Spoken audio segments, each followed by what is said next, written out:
the Me Too movement that seems to be exploding currently in the Indian space, whether it's in Bollywood, in the Indian media, and perhaps now other industries as well. So these are a few things that happened today. We saw superstar Hrithik Roshan speak out, one of the first big mega superstars to actually speak out on the allegations against director Vikas Behel. He's been accused of sexually assaulting someone who worked on one of his films some years ago. Actor Kangana Ranaut has also made serious charges against him.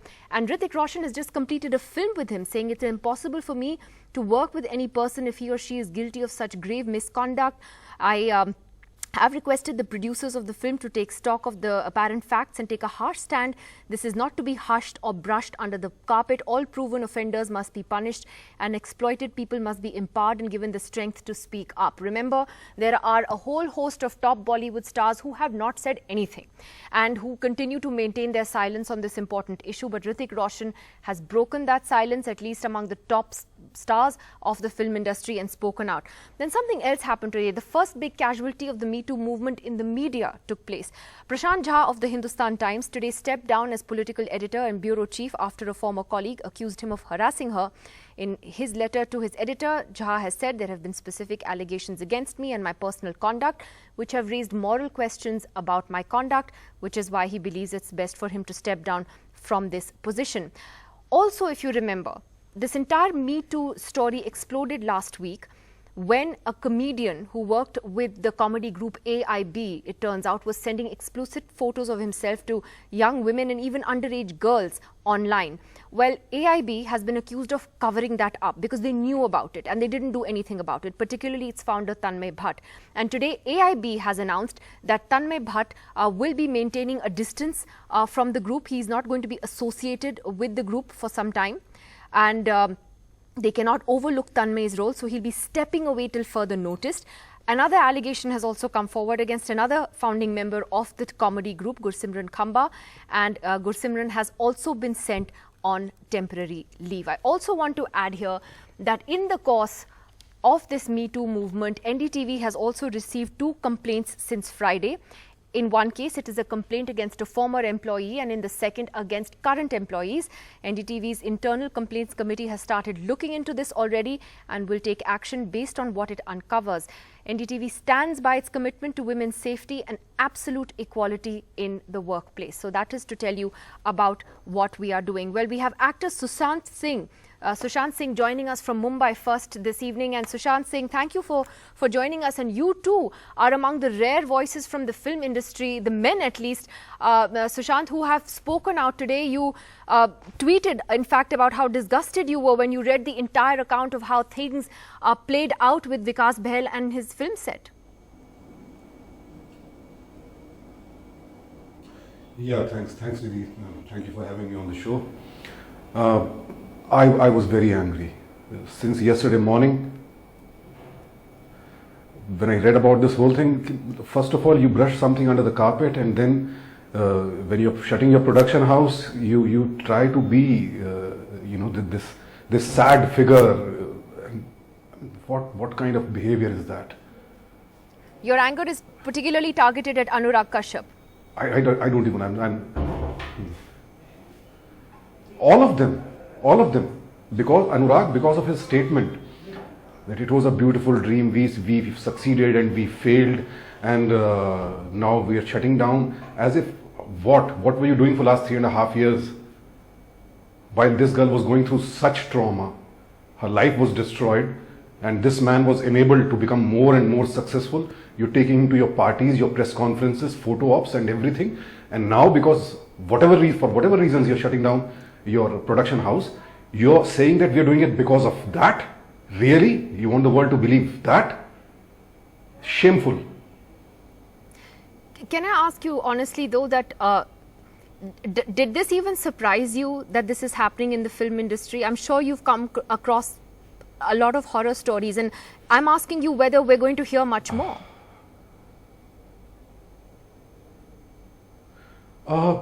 Listen, the sexual exploitation, asking for sexual favors, that has been part of not just our industry, almost every industry. All of us know that power and sex are the biggest currencies in the world, in any field. So everywhere it's been going on. But somewhere I was under the impression that maybe a lot of it is consensual, what is happening. Who's using whom, we don't know, who am I to judge. But these kind of things, an attempt to rape, I was very shocked. That too, okay, maybe, and I don't know, these people are supposed to be from cultured, good backgrounds, well-read, creative people. If some crass commercial kind of a filmmaker was doing that, I would maybe not so shocked. But these guys... I understand what you're saying. Sushant, are you at least relieved to see that, you know, some of the bigger stars like Hrithik and all have now started to speak out? It must be deeply disappointing then to see the, you know, the big, you know, stars of Bollywood still keep quiet. I mean, we haven't heard from the Amirs and Shah Rukhs. I don't want to put you in a spot here, but that's a fact. But, you know, at least now someone has spoken up. You've spoken up. Yeah.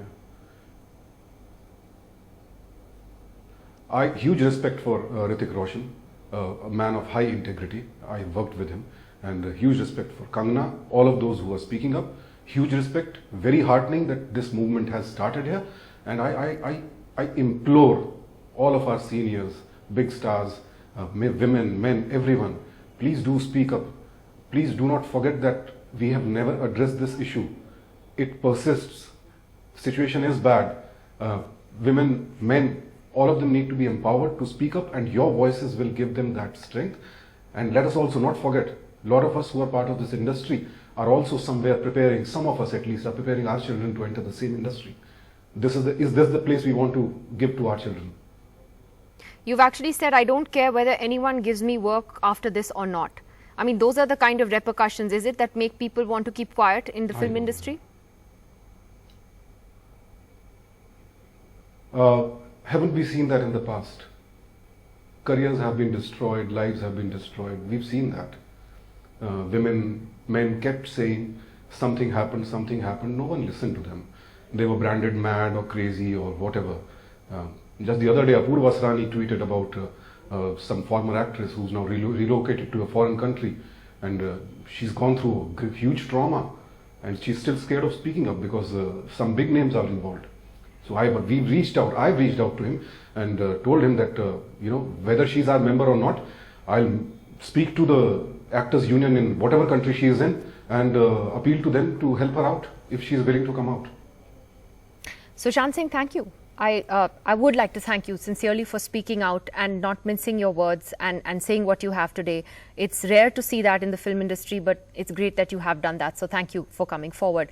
I would like to also welcome to the program this evening senior journalist and columnist Namita Bhandare, who's written a very powerful piece about her own MeToo experience from a different generation. And I will ask her about that in just a moment. Comedian Neeti Palta also joins us, and journalist Sandhya Menon also joining us tonight from Bangalore. Sandhya was among the young journalists and writers who've really been active on social media the last few days, outing people and helping other women come forward with their stories. And Namita Bhandare, can I begin with you and your column today? In a sense, if you could give us the essence of that for those who haven't read it. You were talking about the Me Too of a different generation, where women were just trying to make their mark as reporters and journalists, and the kind of harassment they faced. It was bad then, but as you've said, it seems to be even worse now. Yes, I think technology has in many ways made it worse for women because we did not have WhatsApp. There's a bit of an echo. Is that okay? I'll fix that. I apologize. Would you want to try again? Thanks, Nidhi. You want to go on with someone else and then come Okay, back? Yeah, sure. Okay. Let's try this with someone else. I apologize for that. We'll fix that echo. Sandhya, let me take this to you first. Today we saw the first big casualty as far as the media is concerned, with Prashant Jha having to step down as political editor and bureau chief in the Hindustan Times. Do you think that we're actually going to see more action by organizations? Because at the moment, barring a couple of TV channels and the Indian Express, no one has really reported the story, but clearly they are feeling the pressure of what is happening on social media and what's coming out.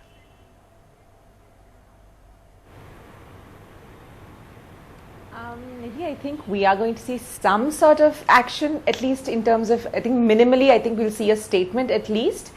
But I think I'm getting an echo as well, but I'll continue and I'll ignore that. I think the one thing that I'm pretty sure we're going to see is media houses taking a stand one way or another. I don't think anyone's going to lose their jobs. I don't know if anyone's going to be in greater trouble than that, but I think tightening of policies, people put on warning, people maybe you know certain measures like docking pay, that sort of thing. I think we're going to see some of it. I'm not hopeful for more than that, although I'd like to see it. Well, it's interesting you say that, and but you know, I'm certainly hopeful that it will force other organizations to act.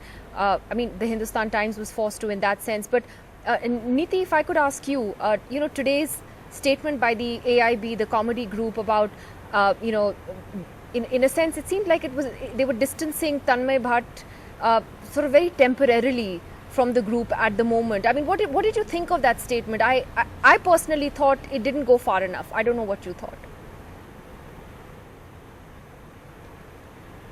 I disagree with that, because he is the one who started that group, and he's actually stepped down, and they've said that he will not be part of AIB. Whereas with the other comedian, it's more like it's a temporary suspension till they investigate the claims further. Tanmay is admitted to his guilt, and he's admitted to failing people, and I guess, you know, honestly, we were holding him up to a higher standard because of his work and what he stood for, and therefore the sense of failure is even greater. He was complicit in this. He should have done better, he should have taken a better call. And he has been. I think the punishment is commensurate with his crime. But are you also sort of encouraged a little bit today by the fact that, you know, a big star like Hrithik Roshan has spoken out, you know, on what has happened with Vikas Behel, for instance? I mean, do you think that could prompt other stars in the industry to come forward? See, it is very gratifying to see Hrithik step forward, to hear Sushant actually not even make a single excuse, not giving the men a benefit of doubt, just unequivocally saying they were wrong. It is very gratifying to hear that, because when a woman comes out and says it, then she's considered unforgiving, you know. So it's really, really gratifying to see the men come out and support. Sandhya, what do you think the sort of the outcome, the fallout of the last few days is going to be in the long run? And I'm not talking about just changing sort of workplace atmospheres, but this has been a deeply personal experience for many women. It's been very difficult for them to come out and speak. It's not easy in any case. Many have done so after many years. But we have seen a flood of women really come out with their horrifying stories. What do you think that could do in the long run, especially in the way you know, younger women who come into this profession, especially for us in the media, how they would look at it and approach it? I think one of the most encouraging things I sort of foresee is that women are going to find themselves in atmospheres where they don't even have to, maybe they'll have to think twice, but it's going to be a lot easier on them to say, hey, listen, this happened to me. I don't think they're going to be not believed. I came out with my instances of abuse after 10 years of it happening. And I understand what it took for me and for all the other women who've come out with it to come out with it. And one of the things right on top was, I'm going to say this, but I don't have proof. B, no one's going to believe me. I'm not saying just blanket belief is enough, but I think if you have about 50% of the population saying, I believe you, that really ups your confidence in going out and saying, hey, this person was unfair or treated me badly. That's one thing. The other thing I see as happening is men being extremely careful about what they're going to say and how they behave, which they should be. I think they've had a free run for a very, very long time, and it's about time they thought twice. I mean, I don't know a single woman who doesn't second guess herself in situations. Even if she's in a position of leadership, she's second guessing herself in so many ways. I don't hear second guessing in men so much. I think it's about time they took time to think about what they're going to say, how they're going to approach a woman. I think these two things will make a big difference. So we can go back to Namita Bhandari, and Namita, you were telling us about your piece. and your experience of Me Too in a very different generation? It was a different generation, and as I wrote, we had an informal sisterhood where we would warn each other about, editors. We knew which were the editors to avoid. We knew which ones, their reputations preceded them because they were so blatant. They weren't even bothering to hide the fact that they were predators. They were not they were not pretending to be anything other than the creeps that they actually were. So we knew which ones to avoid. Sometimes so the juniors would complain to some of the senior women in positions. There were very few women in the newsroom, you have to remember at that time, Nidhi. And our battles were different. Our battles were really to get a toehold into the newsroom. We were fighting our families for the right to work and not to fall in with arranged marriages. So it was a different era. And I have to say, and I said this yesterday on your TV channel as well, that I admire this new generation of young women. I find them very inspiring. Their courage, their absolute fearlessness in calling bullshit out, in refusing to take what has been shoveled out for years. And it's shocking actually that what used to happen 30 years ago should still be happening, and in fact happening at a much larger scale, because I think there are a lot more, social media has expanded, has increased the tools of oppression, as well as of course provided evidence to women who wish to speak out. But you also have a lot more media. You have social media, you have, at my time we had newspapers and magazines. We didn't even have television. So media has expanded exponentially. More and more women are coming out to work. And this business of entitled men has to stop. We have to tell them time's up.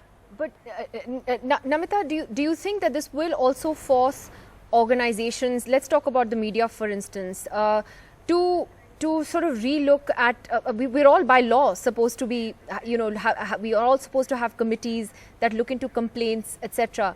But I think very often in many organizations, editors are also complicit, or HR is also complicit in not taking complaints seriously. Could this be a defining moment in how Absolutely. companies also deal with these issues now?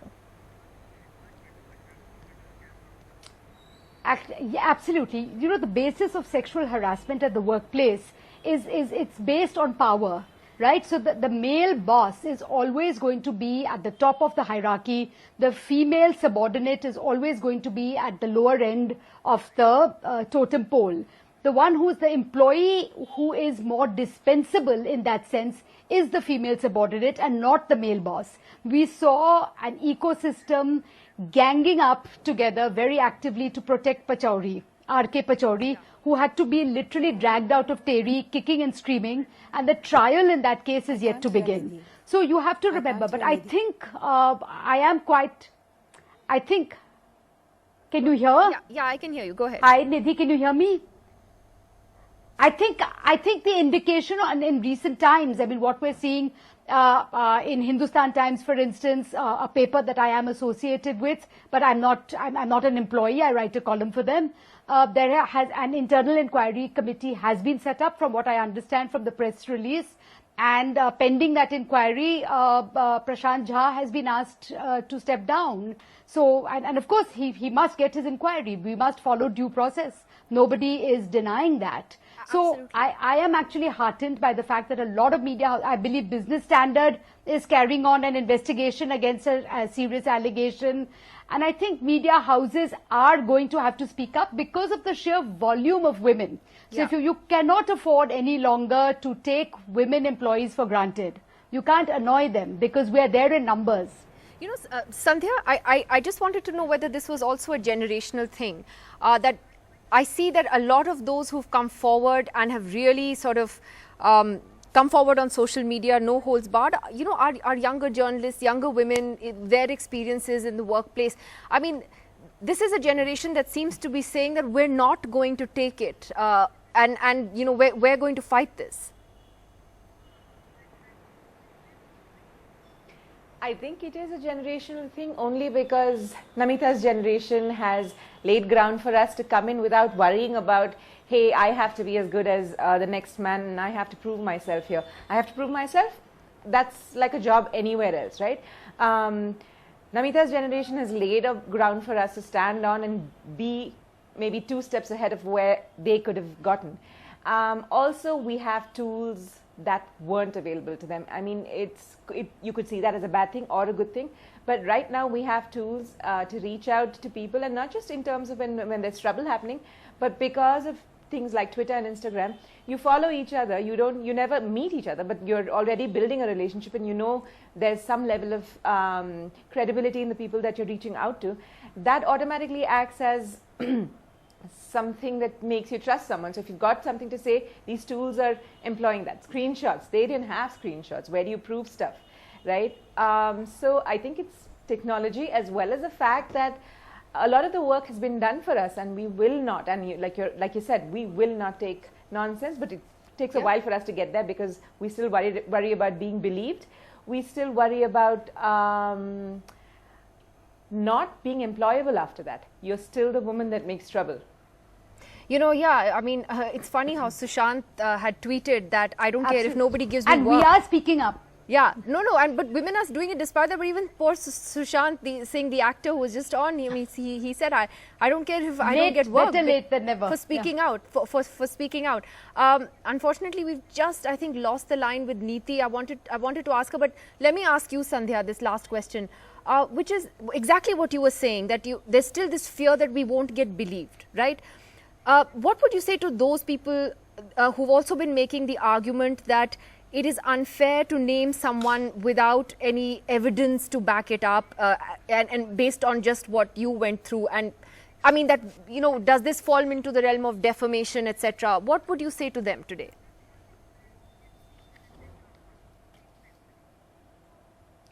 It's such a tricky one, Nidhi. It could fall into the realm of defamation, but if you know what you're saying is true, I think you should stick by it completely. Like, do not back down, for the simple reason that you know that it happened, and you know there could have been no way you could have had proof if you were sitting in the car and were assaulted in the middle of the night, right? And actually, I've also noticed that many of the men, you can cross that bridge when you come to it. Yeah, no, but even many of the men who've been accused have actually had to own up to it, even without the so-called evidence, because they know it happened. Yes, they have. Yeah, because they know it happened. And there could possibly be bigger names coming out. We have asked some of those bigger names for a reaction first to see if they respond. So let's see what happens in the next couple of days. Namita Bhandari, last quick word. Yes.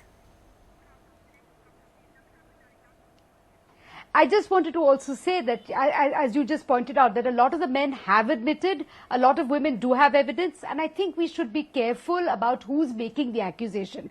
I think if I stand up and say something happened to me 30 years ago, even if I don't have a screenshot, even if I don't have evidence, I am standing up, I'm saying it happened to me. I'm not saying, oh, I heard from a friend of a friend of a friend that so-and-so did this. That is dangerous ground. I think we need to make a distinction between who is speaking up, and I think we need a direct accusation and then act on that.